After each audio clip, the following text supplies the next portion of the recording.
وہ نادم تھا، پشیمان ہو رہا تھا، سب کچھ چھوڑ کر اسے ترجیح دے رہا تھا، سب سے بڑی بات کہ اپنی محبت کا اعتراف کر رہا تھا، اظہار کر رہا تھا۔ میرے بابا کہتے تھے رونا نہیں چاہیے بلکہ دعا کرنی چاہیے، کیونکہ دعا سے دل مضبوط ہوتا ہے اور آنسوں سے کمزور پڑ جاتا ہے، آنسوں سامنے والے کو بھی کمزور کر دیتے ہیں۔ اس نے اپنے دوپٹے کے پلو سے اس کے آنسو پہنچتے فریدون نے چہرہ جھکا لیا۔ تم بہت عظیم ہو انل حق۔ میں عظیم نہیں ہوں، میرے بابا عظیم تھے، وہ ایک دم شگفتہ لہجے میں بولی، ہونٹوں پر مسکراہٹ بکھر چکی تھی۔ اس نے اس مسکراہٹ کو دل و نظر کی گہرائیوں میں جذب کر لیا۔ ہاں وہی عظیم تھے جنہوں نے تمہاری اتنی اچھی تربیت کی، اس نے کہتے ہوئے انل حق کو ہاتھ میں لے لیا۔ I love you so much Ann, I love you so much. وہ اسے بھینچ چکا تھا، تبھی رونے کی آواز پر وہ دونوں چونکے۔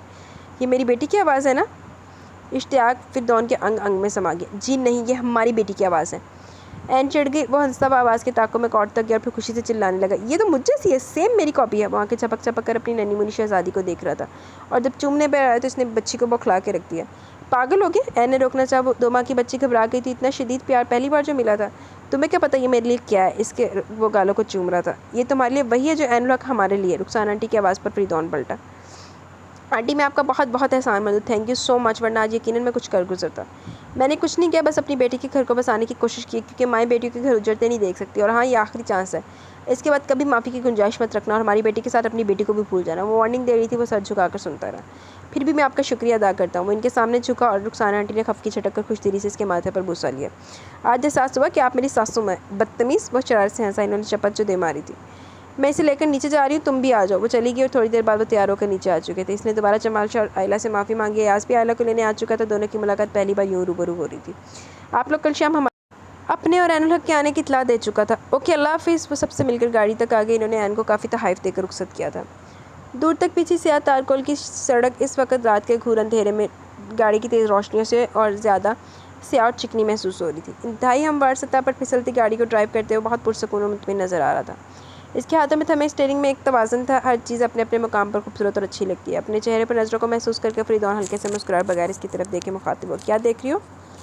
آپ شلوار سوٹ میں بہت اچھے لگ رہے ہیں۔ یہ تو گھر جا کر بیڈ روم میں فیصلہ ہوگا کہ میں کتنا اچھا لگ رہا ہوں۔ اس کی زبانی بات پر بلش ہو گئی۔ اس نے شرم سے سرخ پڑتے چہرہ جھکا لیا۔ وہ اس کے چہرے پر شرم کی سرخی بکھرتے دیکھ فریدون کو ان عورتوں پر حیرت اور افسوس ہوا جو غیر اور نامحرم مردوں کے سامنے بھی ہر شرم و حیا کو پار کر جاتی ہیں۔ جائز رشتہ تو دور کی بات، وہ ناجائز رشتے میں بھی کھلم کھلا پیش آتی تھی۔ تبھی وہ سب کچھ کر لینے کے بعد بھی فریدون جیسے اور بھی ہزاروں مردوں کے دلوں میں اترنے میں ناکام تھی، کیونکہ پاکیزہ مقام پاکیزہ ہستی پا سکتی ہے، جیسے این الحق اس کے بائیں پہلو میں جچ رہی تھی، اور اسے دیکھ دیکھ کر وہ سرشار ہو رہا تھا، اللہ کا شکر ادا کر رہا تھا جس نے اسے صراط مستقیم کا راستہ دکھایا۔ کیا سوچ رہے ہیں؟ اب وہ مخاطب ہوئی۔ یہی کہ اپنی بیٹی کو کون سے اسکول میں اور کالج میں بھیجنا ہے۔ اس کے جواب پر دونوں ایک دم بیک وقت ہنس پڑے۔ اس نے چھپ کر این کی گود میں سوئی بچی کو پیار کی اور سپیڈ بڑھا دی، کیونکہ گھر میں ان کا انتظار کیا جا رہا تھا۔ مقبول ہاشمی اور شارکہ بیگم فون بھی کر چکے تھے۔ این نے اس کے کندھے پر سر ٹکا دیا، اس نے مسکراتے ہوئے ڈرائیونگ سنبھالی، کیونکہ موبائل کی بیل دوبارہ بج اٹھی تھی۔ جی تو گائز، یہاں پہ ہمارا خوبصورت سا ناول اپنے اختتام کو پہنچا۔ کیسا لگا آپ کو ناول؟ اپنی رائے کا ضرور اظہار کیجیے گا۔ میرے لیے مجھے تو ناول بڑا یہ والا پسند ہے۔ تو یار ایک بندہ ہر چیز وہ برائی میں ڈوبا ہوا تھا، کیونکہ اس کا بچپن ایسا گزرا، اس کو ماحول ایسا ملا، مگر وہ کسی لڑکی کی وجہ سے سدھر گیا۔ نو ڈاؤٹ اس نے اس کے اوپر این کے اوپر بہت سارے ظلم و ستم کیے، لیکن کہتے ہیں نا جس کو اللہ پاک ہدایت دے دے اسے نوازنے پہ ہیں، تو پھر اس کے بارے میں تو ہم کچھ نہیں نہ کہہ سکتے۔ اللہ پاک نے اس کو ہدایت سے نواز دیا، تو پھر ہم کسی کو کہنے والے کیا ہوتے ہیں؟ ریزن جو بھی رہی ہو، لیکن اس کو ہدایت آ گئی۔ اور پھر سب سے جو اچھی بات مجھے اس ناول کی لگی نا، کہ اینڈ تے ہیرو نے نا کوئی بغیرتی مارن دے بجائے تے آسان چاڑن دی بجائے نا اس کے قدموں میں بیٹھ کے معافی مانگی اس سے۔ یہ چیز مجھے بڑی اچھی لگی کہ چلو یار اس کو اپنی غلطی کا احساس تھا، اس نے ایٹ لیسٹ معافی تو مانگی ہے نا۔ اور بغیرتا جڑے پیچھے آپ ہیرو پڑے ہو نا، مگر کہ چلو جی جو مرضی غلطی کر لیتی میں تے بھائی غلطی معافی مانگتے وقت میری انا ہرٹ ہوتی ہے، لاکھ لعنت ادھا دی انا تے ایگو تے۔ جی تو آپ بھی بتائیے گا آپ کو یہ ناول کیسا لگا۔ ہم انشاءاللہ کل ملیں گے نیو ناول کے ساتھ۔ اور بات یہ ہے کہ میں نے نا یہ 3-4 منٹ کی ریکارڈنگ اوپر ہو گئی ہے، اس لیے دوبارہ اس کو کمپائل کرنا پڑے گا۔ کمپائل کر کے جب یہ پوری ہوتی ہے تو پھر آپ کو بھیجتی ہوں، ٹھیک ہے؟ مجھے بھی اجازت دیں، انشاءاللہ چلتی، مجھے نیند آ گئی بڑی زبردست قسم کی۔ تو یار ویڈیو لائک بھی کر دیا کرو، شیئر بھی کر دیا کرو، ساتھ میں چینل بھی سبسکرائب کر دیا کرو۔ دعا میں ہی دیا گی تو نہیں تو میں اکھ ساڑھ جاتی ہوں، تو پھر مجھ سے ریکارڈنگ بھی کرنے کو دل نہیں کرتا۔ مجھے بڑی نیند آ رہی ظالم قسم کی، تو مجھے اجازت دیں، انشاءاللہ کل ملتے ہیں نیو ناول کے ساتھ۔ اللہ حافظ۔ ایک منٹ اللہ حافظ میں کر گئی سی، ایک چیز تو رہ گئی، میں تے ناول کا نیم رائٹر نے بھی تے ریویل ہی نہیں کیتا۔ دور بیٹے مریج جی تو جو ناول ہے وہ ہے راحت دل ہے تو، ریٹن بائی نبیلہ عزیز. نبیلہ عزیز کا یہ ناول ہے، اور ناول کیسا ہے یہ آپ کو پتہ لگ گیا ہے پوری کہانی سن کے، سارا کچھ سن کے. بھی دیکھ لو، میرے قسم میں بڑی نیند آئی، میں جا رہی. اللہ حافظ، good night, bye, take care.